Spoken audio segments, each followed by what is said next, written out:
Hi guys, welcome back to the channel. Today I would like to show you my 15mm collection as promised. I've been working on it little by little. It's getting to to insane proportions, to be honest. This hobby of mine is getting out of hand, but it's so much fun. Um, yeah, so these are actually based for Flames of War, but I've never played Flames of War. A lot of these tanks I bought second-handed. Um,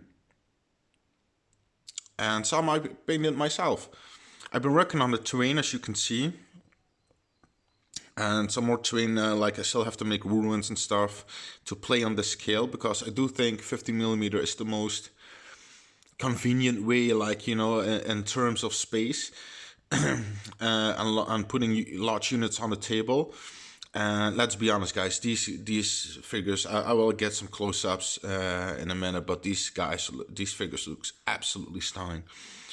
And even the amount of detail put on these is insane. So one of the problems, though, is that I don't like Flames of War as a game.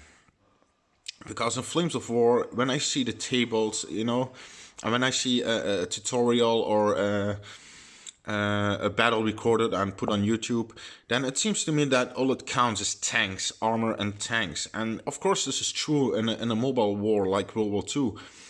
But I do think that infantry should have a large part to play, because infantry are always and will always be the core of an army, the base core of an army, the backbone. Another problem is that when they play like Flames of War, they seem to put all the tanks like this on the table between two houses, and it just doesn't look realistic, and it doesn't play realistic to me.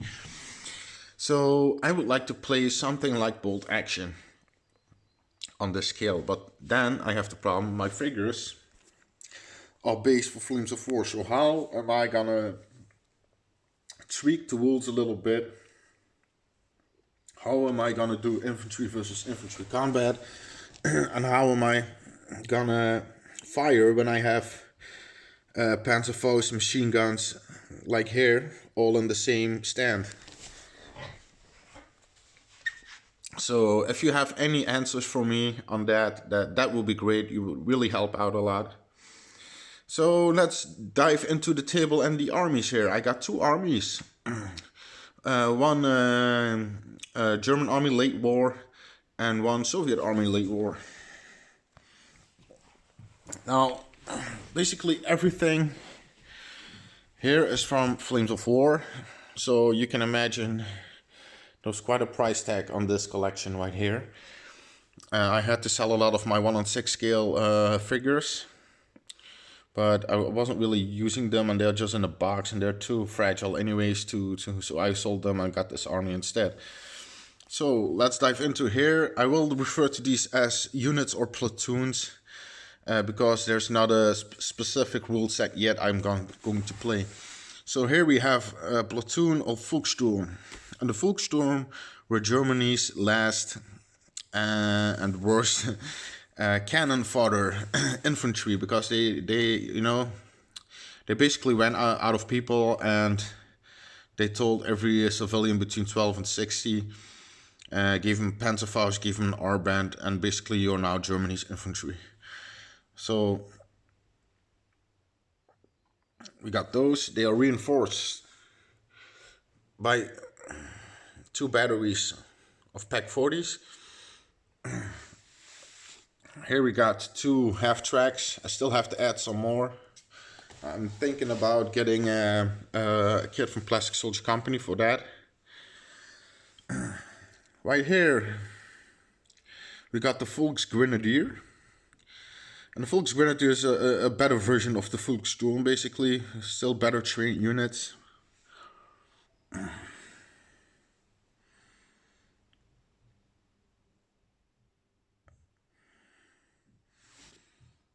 Here we got a commander with a dog. More commanders. Not all of these are yet painted, so still some work to do. Here we got a Kugelwagen. Here we got a battery of Nebelwerfers.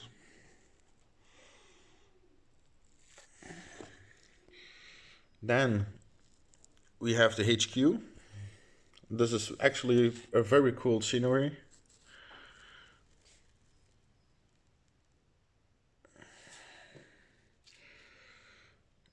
We got 4 of these Nebelwerfers on or rocket launchers on armored cars. Don't really know the name, to be honest.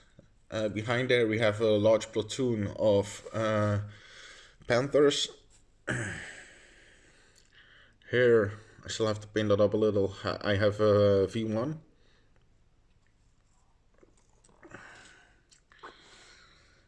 Then my favorite, the Panzer IVs with Schütze or skirts. We got one mouse, and this guy's heavy. I don't know if that's from Flames of War or where I got it from actually, but it looks cool. And then we got a platoon of Tigers. Moving on. Here we got some Wehrmacht platoon. And they're really nicely painted. Let's see.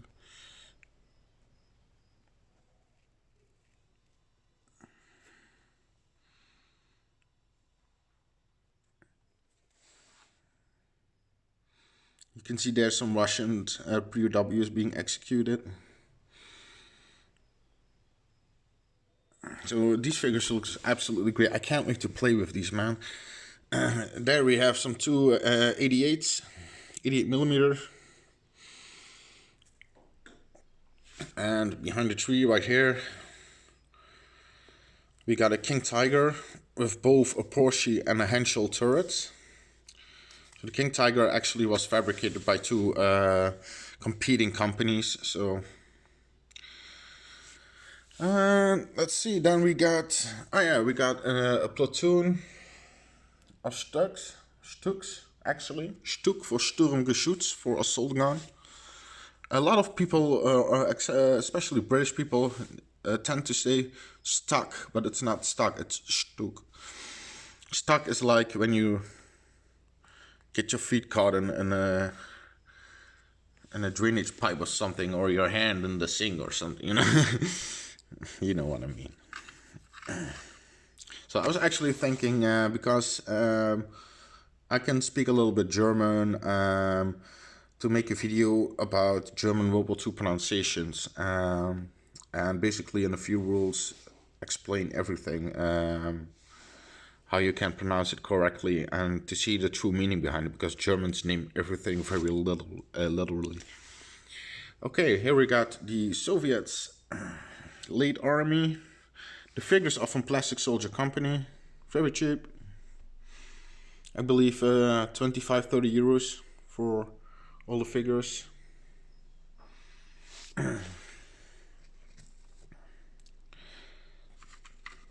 As you can see, still a lot of stuff to paint, especially the heavy weapon crews.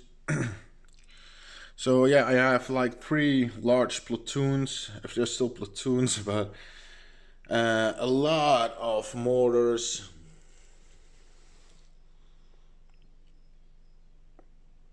Machine guns, anti-tank guns, anti-tank rifle teams. Here we got a platoon of IS-2s. Here are assault guns.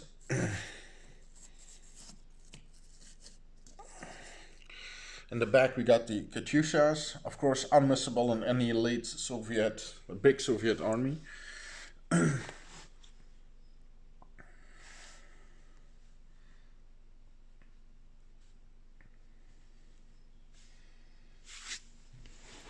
And just to get a good idea of how many figures these are.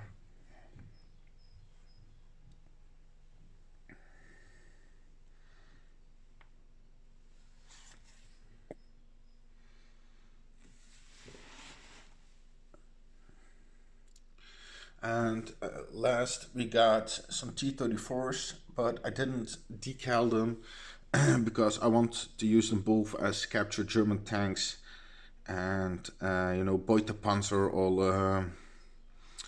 how do you say it, looting tank. Or because I have so many Germans to compensate, I put them in the Soviet army. So that's my 50mm collection. I still have this early war and I have some other skit, but I'm gonna sell these, I think, because I want to stick to late World War II. It's the most interesting, the most intense, the best technologies. It's just the most crazy period of World War II.